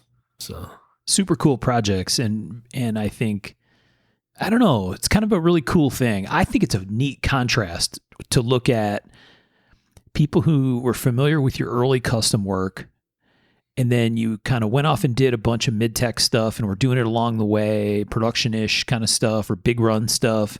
And then these knives kind of being, scattered along the way, I think are a really nice reminder for people, right? Like, I'm not just Les, the mid-tech guy, right? We're going to go do some really cool shit too. And I think that's fun. I think it's a nice contrast, personally. sometimes the daggers kind of fill that void in for me, because the daggers are really like, there's no point in having a dagger. Like they're of no use really, but they play to that inner 15-year-old that all of us 40-year-old men have. Mhm. Yep. So like those are like those trench knives, especially. I love these trench knives. Like I'm working on a bunch of them right now. I love these knives, but they are the most useless knives as far as utility. They have no utility, Right. but they are just freaking cool. Yeah. And that's good enough. That's good enough for the likes of me. It really is. We've talked about that a few times on the show about how there are things, like you said, that appeal to 15-year-old you that's still in there somewhere. And that's okay, right? The fact that those kind of projects are successful is really, really, really fun to watch. It's like, that's kick-ass, right? Ryan Johnson's doing all these crazy clubs and all kinds of shit, right? And it's like, that's really cool, and it's successful, and it lets you guys go play, and people have fun along with you by buying these really wacky pieces. Yeah, it's like that all Timascus, not Timascus, the all Mokatai knife that I made. It's like, the integral piece. It's like a foot long. It's on Arizona. It's on Arizona right now. It's like, it's the San Francisco, Bowie dagger, what have you, style piece. I remember Completely useless. But it was like, what's up? So you and David are doing another project, right? I think that's what you posted about recently, kind of teasing that you got something else cooking. Yeah, I'll tell you what it is. He's actually carving I sent him one of the trench knife handles, and he's gonna. Oh. I told him to do his worst to it, do his evil. Because I don't really micromanage him. Like when we do a project, if it's my idea to do it, I might tell him, "Hey, let's do St. George slaying the dragon," and that's the extent of my management. Yeah. Or like, let's do David, killing Goliath, and that's the extent of my management. So I'm like, hey, on these bolsters, I'm gonna do this is for a harpy. So maybe like an eagle, like a harpy eagle would be cool. He's like, okay, I got you. And he'll send me art. He'll send me art along the way, and I'm like, dude, do your thing. If I thought I had to micromanage you, I'd go work with someone else. Yeah. I go, you're gonna do badass, and I don't gotta sweat it. Just do your, go forth and be badass. And that's where David really shines, when he has a theme or an idea, and then he gets spun up about it. It gets inside his head and bounces around for a while, and usually magic happens after that, right? Yeah, where he's like crazy. He uses a lot of Renaissance paintings for some of those engraving for the actual scenes. Yeah, he's taking a lot of those. Like he was telling me the painting that he was looking at for David and Goliath. It's a bigger. I mean, he obviously had to take like a keyhole size of it for the knife, but he's like, that painting is painted on the back of the canvas as you were looking at the back of that scene. So like, when you look at a painting, it's just the front of the scene. If you were to go around and look at the back of that painting, that guy back in Renaissance Italy, wherever he painted it, from looking at it from the back. Yeah. Like that's some flex right there. Yes. And that's all I know about art, right? That's it. David's an amazing artist and a very interesting dude. We might have to have him on the show sometime. I think that would be fascinating. Yeah, he'd be fun. I went to his shop and hung out, spent 30 minutes trying to use the air graver and gave up kind of, but it was, yeah, exactly. But it was really cool because he's got like a super badass inner sanctum thing where he is surrounded by the shit that makes his brain happy. And it's really, really cool to kind of see him, zone out and do his thing. Yeah, he was telling me, I talked to him the other day because it was his birthday. He can't work right now because his shop's frozen. Yeah, David's shop, for people who aren't familiar, is it's like the Hobbit house looking kind of thing. It's like a little stone farm building kind of thing that you look at it and go, no. But yeah, he does badass shit in there, and there's some crazy stuff stashed in there that's just fascinating to check out. So a really fun spot. He's a FIGA master engraver, Firearm Engravers Guild of America master engraver. Yep. So yeah, he's no joke. He knows what he's doing. Yep. At least he knows enough to fake it. All right, so engraved stuff, that's cool. You mentioned the dagger thing. We've talked about that a couple times on the show before. You mentioned it at the beginning. So tell us a little bit about the daggers and kind of, you've done a series of them, right, over time. Yeah, as the mood has struck me, I only intended to do the one at one point, but it's kind of taken on a life of its own as I've done several knives from back in the 40s basically, or even before that with the trench knives. But like I said, I saw, like when I did the Fairbairn Sykes style, I tried to read everything they wrote back in the day about these knives, and they wrote a lot about them, and there's a lot of books about them. So I tried to take the design intent that they had, like the parameters there, the goals they were trying to meet, and come at them, with hindsight, with my 2020 hindsight on their projects. And because some of the things they wrote was Fairbairn wrote a lot about his dissatisfaction with some of the things, and Bill Harsey, who worked with Applegate, who worked with Fairbairn, has told me some stories from back in the day, where, Fairbairn didn't like this or that, and Applegate, as the next step in that line did this and that and didn't like this or like that. And so I try to take all that and kind of distill it all into how I think it ought to have been done, from the benefit of my warm, dry room where I was designing it, and that makes a big difference. I'm not under any kind of real, world war pressure to get a product out or get something done. Right. So I've done that. The V14 is what came of that, which Spartan still makes, and I still make on occasion. Like once a year, I do a batch of them. Yeah. And then I've done the trench knife, and recently the Marine Corps Raider dagger, because that was designed in 1942. So in 2022, we come out with my new version of it. It was actually designed by a Marine, and it was the same Marine who designed the knife that became the K-bar. Okay.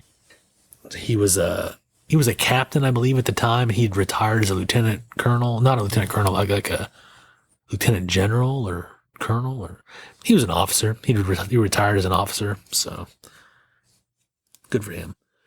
But so he's the same guy that designed both those knives. Like and I've got 5 of the original Marine Raider knives here, the old ones, and they are not robust. Let's say that. Yeah, the blades are at the thickest point. They're 111 thousandths. Oh damn! So they're not even an eighth of an inch thick, if I remember right.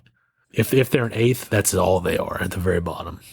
Why do you think they were? Was that a supply strategic thing? metals, and because at the time they were stamping them out, and they would have had trouble. They had trouble stamping anything thicker than that. Yeah.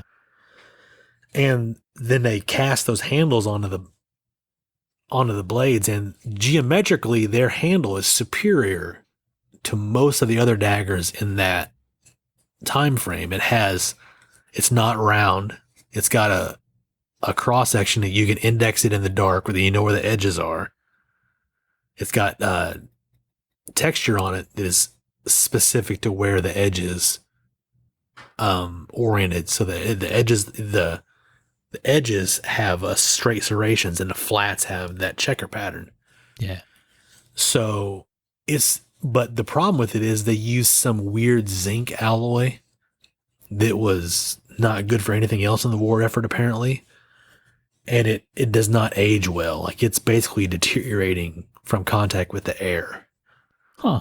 So along a long enough timeline, we're going to lose all those knives. Like, they are not here forever. Oh, interesting. So like I've got several that are deteriorating, and they look like cottage cheese. Like they just literally just rot. Huh. But of course, oxidation stuff or something. Yeah. So like when they first issued those knives to the boys, they're like, okay, here's these knives. Do not throw them or open up tins, cans with them.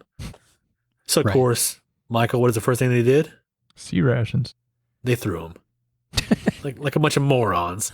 They're out. I mean, these needle point knives that are just for, stabbing Japanese guys in the neck, and they're out there throwing them into palm trees, breaking them off. Right? Shocking no one.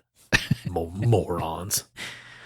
Like any man would. Right? Like, especially these dumb jarheads. We're going to see if we can trick you into joining us again and do a combat dagger episode. Mm-hmm. Talk about some of the stuff you know about daggers and your collection and some other stuff. That'd be really fun. Yeah. All right, so you do your modern interpretation of the Marine Corps Raider. You got other dagger stuff in there? I've been working on the Australian Army stiletto, because it was one of the more well-made blades of the era. That had a 1/4-inch thick blade. Nice. And it has like a double tanto, kind of like a Japanese yari kind of point to it.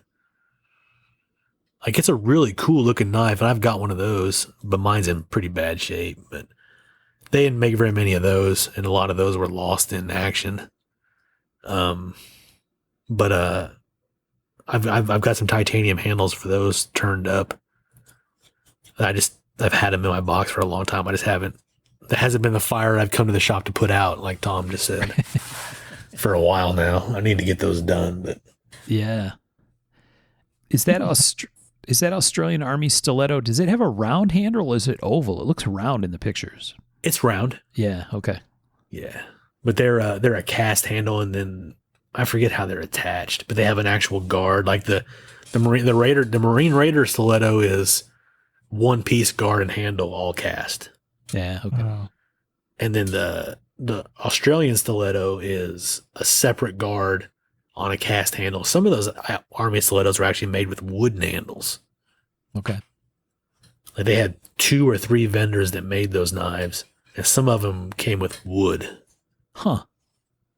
I actually have a recreation made by Stuart Townsend in Australia, that he made his with a wood handle. Okay. I was going to ask, you don't have a CNC lathe, do you? No, I don't. Okay. I didn't think so, but I was like, Chad does, but I don't. That's on Michael's list. For more machines he doesn't ever use. Yeah, man, I need stuff to look at. Hey, that's fine. It's all to do with my hardage almost. Just look at it. Oh, that's a cool one, though. It is pretty cool. It looks really cool. I'm looking at it right now. Michael needs to up his machine downtime numbers. He's only got rookie numbers with only one machine being down. Well, Yeah. anybody can do it. All right. What else do we have, fellas? Tom, Sean, Michael, what do we got for questions? Defiance Knives, man. Tell us about them. Defiant 7, Chad Nichols and I making knives. We underestimated the time it was going to take to run that business. So as a result of having, already having full-time jobs, we haven't done a very good job of actually getting stuff done. We've probably got, I don't know, we've got a lot of knives in progress.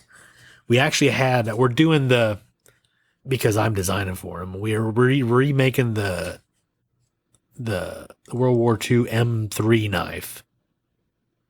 Oh, okay. The knife that became the M4 bayonet, which all the way down to the M7, which I'm sure you had in boot camp too, Michael. But so we've had injection molded handles made, and it's the guard is machined out of 1/2-inch thick titanium. So instead of bending that thing forward at the top, we're machining it all out of basically billet titanium. Ooh. And then the handle, or the butt of the handle, the tang nut, has a face on it like a framing hammer. So we're machining that crosshatch pattern into it. And then that'll be what sucks it up in there. And just like all the through tang projects that I've done with Defiant, it's got the back of the guard has a boss on it that interfaces with the front of the handle. So like on the Rook 6 daggers or this M3, that puts the lateral load from the knife, instead of going to the tang, it goes from, down to the little part of the tang, it goes from the blade to the shoulders to the guard to the handle. So all the tang does is keep it from falling on the floor. Like it's not really load bearing in X and Y, only in Z. That's going to be pretty bitchin'. If that makes sense. Yeah. So, and that's a result of machining the guards. When we would do the back, you almost have to do it that way. And then I figured that that was actually a strength that we had. So that handle can't slide on the guard. Huh. Very cool. Because in the round handle daggers, it's a turned bore inside, and on the injection molded part that we had made, it's injection molded with that recess. It's an oval in that case. What made you guys decide to do an injection molded handle? I thought it'd be really cool. And I was right. It is really cool. Yeah. I went up there. I took video of them running the handles because it's a local place. Okay. They're like 30 minutes from here. Like everything is 30 minutes from here. But we went up there and they worked with us and they had the mold made. So we own an injection molding mold now, which is cool, which is awesome, I guess. But so now we've got a bunch of handles, and I've got like 5 different blades already designed that can go in the same handle. Ah, okay. So it's going to be a whole thing, in all our free time. Right. Yeah, that's the reason I asked that, is because doing the whole injection molded thing, it's not a cheap proposition, right? There's a bunch of front money to get that mold done, and it's not cheap. Yeah, we took over a year to get that mold made, and the mold cost $14,000. Yeah. To be honest. Yeah. You got to love that project for that kind of money, and you got to make a bunch of them. I just thought it'd be really cool. And that? I have impulse control issues. So it seems. It's just money. There you go. There's no more debtor's prison anymore, so it works out fine. Right. Sean, how'd your butterfly project go? You told me about that one day. Oh, man. Turned out great. Attaboy. Yeah, I couldn't be more happy with it. Cool. Yeah, man, I proofed everything out in aluminum before I started fucking with the titanium, and I only ruined a little bit of titanium, so. You have to get over that. I like a prototype in Mokatai in Damascus. You got to have a little more. School's aluminum. It was free. There you go. There's that. Yeah. The school's aluminum goes in a box for later when you have to pay for it. Allegedly. Yeah, there you go. A nudge heard being people- as good as a wink. I've heard people doing that. I don't know, Right. myself, but What's your favorite part of knife making, and why is it grinding? and why is it grinding? Just kidding. Seriously, what is your favorite part? Probably designing stuff and figuring stuff out. Yeah. Like the whole how do we get there from here kind of thing. Yeah, I love it when I can get an idea on paper, and then when you have the finished product, it's like pretty cool to put them side by side. Yeah. Good call. It's not sharpening, I'll tell you that. Yeah, that's pretty tedious. I think that figure it out part, I think you can see that, or I can, in the work, right? Especially some kind of some of the funky projects you've done, right? Like that original set of machined trench dagger or trench knife handles, right? That were dovetailed together. That's a figure it out kind of thing, right? Yeah, that project was crazy. Like I had to do 20 hours of machine time to figure out if I did the first half hour right, because I'd never done a dovetail before, ever. Yeah. So I took 9 pounds of titanium to make an 8-ounce handle. Right. Because that's sane. That's what people do, right? People do that. That's a thing. Knife making. Yeah, that's what any reasonable person would do. And of course, I didn't do the dovetail right my first try. I miscounted how many lands and grooves or whatever I needed. So I chucked that thing up in the manual mill and cut one of them off, or I did something. I had to make a pretty significant manual milling cut to make it work. Like, oops. Yeah. Well, sometimes the oops that's the learning part happening live. But it was like those handles, the dovetails, they're like 4-inch long dovetails. So if they weren't Right. perfectly aligned, they weren't going in. So it was like, I'm trying to make it, the first time it still got some burrs and stuff in there. I'm trying to see if it's going to fit. And I'm like, how much force do I put on this? And do I hit it with a hammer yet or now or later? Do I cry now or? Right. But it worked out eventually. Yeah. What shows you got scheduled for this year? Do you got any scheduled yet? So far I've got Blade Show, and I'm thinking about going back to, was that Nashville again? Yeah. The show we were just at. The New York, Nashville thing. Yeah. That was a good time. I like that show. Are they doing that one again? Are they doing the fall I Nashville? think so. I think is what Steve said. He was going to do that again. If he does that again, I'll probably ride up there. Yeah, I had a fantastic time. I like doing shows that are in driving distance because I haven't flown in like 3 years now. Right. And I could barely tolerate it before. I've flown with the mask crap, and it sucks. I could barely tolerate going through TSA when everything was normal. Yeah. It's not a good experience. Never is. My goal at one point was to try to make a TSA guy cry, but I decided to not do that anymore, and I gave up on that. I stopped short. Right. I was pretty close a couple times. What's your take on the show thing these days, Les? It's interesting because I think like the guys here on the show are maybe, I mean, Tom's still doing shows, maybe not as many as before. I think Michael's going to do less shows. I know Sean's doing less shows. And I don't know if that's because of the career arc of where they are. You know what I mean? Where you feel like you have to do more shows when you're kind of younger, newer to the scene, and maybe you don't need to do as many as you get later in your career or further along in your career. What's your thing on it these days? Well, I was doing like 5-6 shows a year for 10 years or so, and I quit doing that.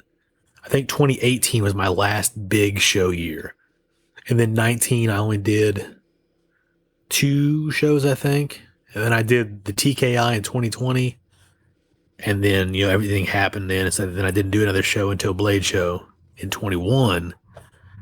And then I did, the Nashville show this last November where we all saw each other, except for Michael and Tom. Right. They're lame. Because they're lame. The important people were there, though. Right. So, I had decided that I didn't need to do 6 shows a year because shows are not really about the sales that you do. Shows are building relationships with customers and vendors and other knife makers and people. And just, in general, it's a relationship building advertising experience. Right. It's getting to be a pretty expensive experience. It is. And it is. So you figure, between $3,000 and $5,000 minimum to go into a show. But by the time you get food and hotels and transportation and table and time out of the shop when you're not working, that costs money too. And then that doesn't cost Michael very much though. Well, if you don't do much of it, it doesn't cost much. Sorry. Whatever.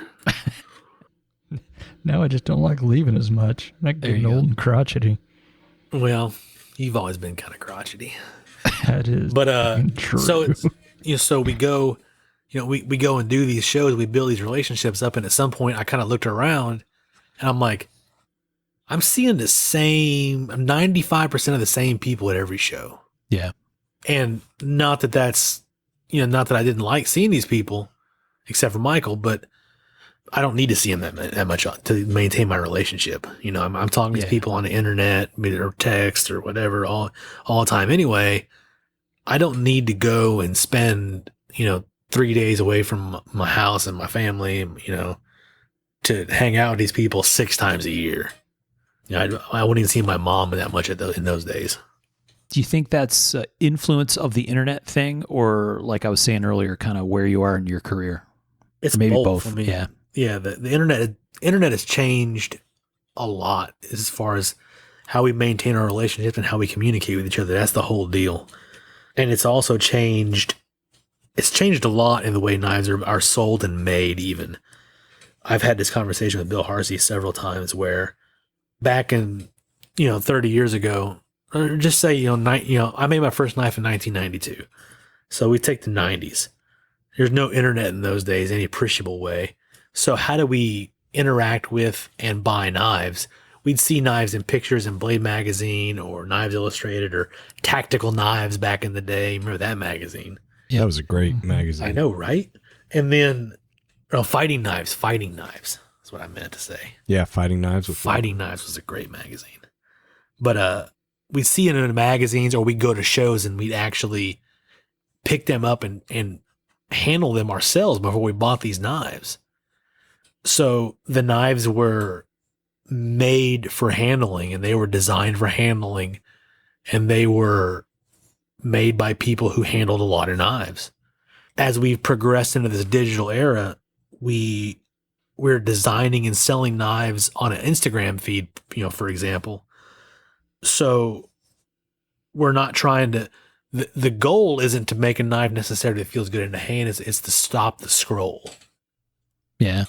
So, and I'm not saying it's better or worse, but I'm saying it's changed the knives. So now we're looking for a knife that's making a visual impact in a perfect world, it's going to make a visual impact and still be proper to use and hold and work with. But some of the people who are making knives haven't handled that many knives. They haven't been to, 3 years of blade shows where they've, handled 1,000 knives in a day. So, and maybe they didn't work with, hand tools a lot before that. So their background isn't, ergonomic tool development. It's more graphic design by its approach to the problems of knife design. And so, good or bad, that's changed the way knives are, or the way we interact with knives as enthusiasts. Because let's not kid ourselves, we're all knife enthusiasts. I had to quit my regular job and do knives full time because I couldn't do anything else because I was that obsessed, basically, is what kind of come down to. Yeah. So that's kind of how I see the impact of the internet on knives. And obviously, we, through all these anti-social medias, we can, talk to people all the time and without, ever having to put pants on, really. And Right. if you show up at a show with no pants on, someone's going to mention it. Yeah. Right, Michael? They don't say a word, not to my face. It all depends on what time it is. Yeah. That's true. That's true. Yeah, right. No, that's a very good point, Les. I didn't think about that before. I never thought about that before. The idea that the hands-on piece of this is a factor. And also a remnant of a factor is there was a time in our history when blade secrets or blade construction methods were state secrets. They were the rise and fall of the powers of, political powers by the blade making abilities of the craftsmen. They're basically nuclear weapon secrets now. So, and the remnants of that, of the mysticism of it and the secrets and the misinformation of having to point north when you crunch your blade and the snowbank of, Fulsa Doom is, the remnants of these lies basically we're still dealing with those people who think knives have supernatural powers or should be able to do these crazy things that they saw on TV. It's all from those days of old, so to speak. Yep. Days of yore. That's Speaking right. of TV, what's a pretty bitch and dagger from movies or TV? What's your favorite? I don't own a TV. Well, I know you've seen movies though before. I have seen a movie before. It's been a while though. Let's see. There's got to be one from when you were a kid or something. You're like, fuck. Or not even a dagger, right? Like a... No, The movie no, it's knife. got to be a dagger. Okay, Oh. It's got to be a dagger. Aliens, 1979. Bishop I has knew the you'd know dagger, it. does the finger thing. The Mark II in that one, or was it a... Yeah, it's a Mark II. Excellent choice. I knew Les wouldn't disappoint me here. That is a great scene in a great movie. Yeah, Mm-hmm. yeah. I like Awesome, that. man. You put the twist on it with the dagger. Not just the movie knife, the movie dagger. That's right. Mm-mm. Do you still have the Fred Carter dagger from Beinfeld back in the day? Yes. Thanks for that hookup, Oh, I'm still sick Sucker. of myself for that sucker. $400 Fred Carter dagger. Oh, gosh. Lordy. We're over there because all the TKI knife makers are killing that day before the show over at the antique arm show, and Michael's like, "Hey man, there's a Fred Carter dagger over there for like $350." I'm like, "What? Where? What? Huh? What? Are you getting it?" "Well, you can get it if you want. If you don't, I will." I'm like, "No, I'm getting it then." Yeah. So Dang. it's a Fairburn Sykes third pattern. Wow. I miss that antique arms type of stuff where you can just look around at all the stuff. You can spend all day just looking at those little cases. Yeah. That show was, I set up at that show for a long time because Stan did. So I'd set up there with him. That was probably my second full-time knife maker show, was that show. Oh, wow. I don't know if I'd want to do that show, but I liked walking around it. I mean, I did pretty well at it, but it was definitely a different kind of crowd. Yeah. I had more heated conversations at that show than any other show. Oh, I wasn't always as calm as you know me as. really? I know, right? Weird. It's so hard to believe. The first time I went to that was with Michael, and that was a really, really cool experience. Just a bunch of fascinating shit in that room, right? Like, Yeah, there really was. And there's 2 rooms at the Riviera. There was 2 rooms. yeah, But there was everything there, like from all time periods and all kind of weird, obscure stuff you'd never seen before. And yeah. yeah, it was definitely a spectator sport. Oh, yeah. Yeah, dirty Riviera. God, that place is a fucking hole. I think we caught it the year before they burn it down. Yeah. Birch is like, oh, we're staying at the Riviera. I'm like, really? Okay. Huh. Then we got there. It's like, holy shit, this place is a dump. Good God. Yeah, I stayed there pretty much every time I went to Vegas until they tore it down. Yeah. Off. Oof. Yeah, buddy. Yeah. All right. Well, Les, thanks for chatting with us and taking us on a little trip down memory lane. It's very cool. Good luck editing that into something interesting. Suckers. I think it'll come together just fine. Just fine. So, Michael, Yeah. do you have any comments on my the comments I made from the show? What's that now? The comments that they recorded of me. I didn't listen to it myself, of course. I assume that they played the comments that they recorded me at the last show. Oh By yeah. you and I. What did I you texted say? you about it. I'm like, hey, sorry about that, bro. Yeah, I forgot all about that shit. Apologies in advance. Yeah. Yeah, I knew something tasty was going to be coming up when you sent that. He didn't reply to it, of course. I don't think he had heard it yet. Probably not, because I sent it right directly after. Yeah. But yeah, no, I appreciate you saying you love my work above everything else you've seen. It's that was a nice thing to say. Is that what I said? I'm pretty sure. That's what I heard. I can understand that. Because the truth could be scary. I'm sure our listeners can feel the love in the conversation. If I don't poke fun at somebody, that usually means I don't know them or I don't like them. That's a fair. Right. I told somebody the other day, I'm like, if I didn't like him, I would neither talk about him or to him. There you go. There you go. Pretty much how it goes. Yep. All right. Well, cool. Very nice discussion. Lots of interesting stuff in there. I think, having a great mentor is a huge factor for all of us, regardless of what you do for a living. And some people don't have that opportunity, and you had a great one. So I had 2 great ones, actually. So, yeah. Yeah. Gary Bradburn, who I mentioned, who sent me the stuff in Iraq. He that was back in the day when I used to forge metal out, like with a hammer and a forge, which was super lame. But no, I'm just kidding. I was actually a member of the ABS for a while. Yeah. Yeah, back in the day. Wow. You still got the cowboy hat to prove it? No, I don't think I have the hat anymore. I've got my anvil still. Nice, nice. So Gary was like an early mentor, right? Because you said you met him real young. Yeah, when I was 16, I found my first issue of Blade magazine in the grocery store, and I'm like, I'm not alone in the world. Because I had no idea that anybody else really even did that. And I found him about a couple issues later. I found his name in there, and I'm like, he's in my town. Right. It turns out he was like, 2 miles from my house. Yeah. So I went over there, and we got on pretty good.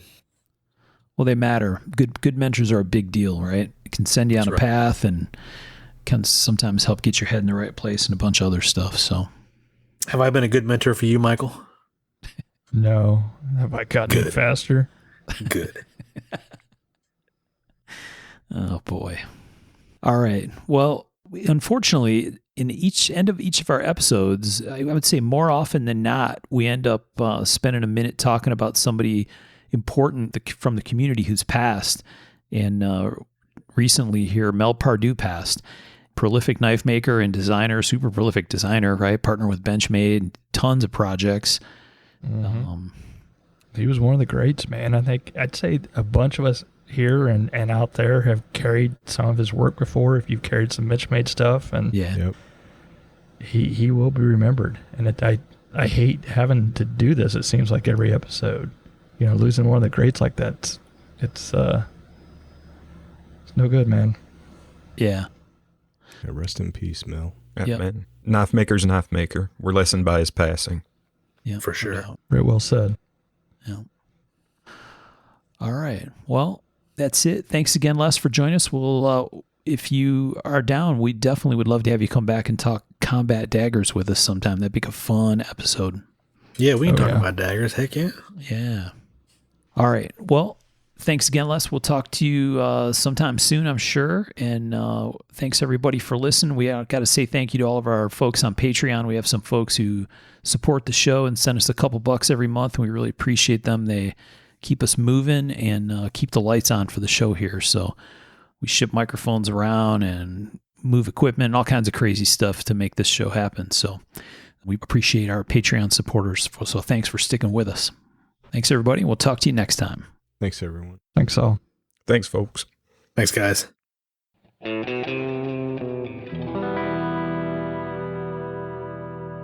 To learn more about our makers, you can find Tom Crine on the web at crineknives.net, in his Facebook group, Crine Knives, or in his Instagram account, at Crine Knives.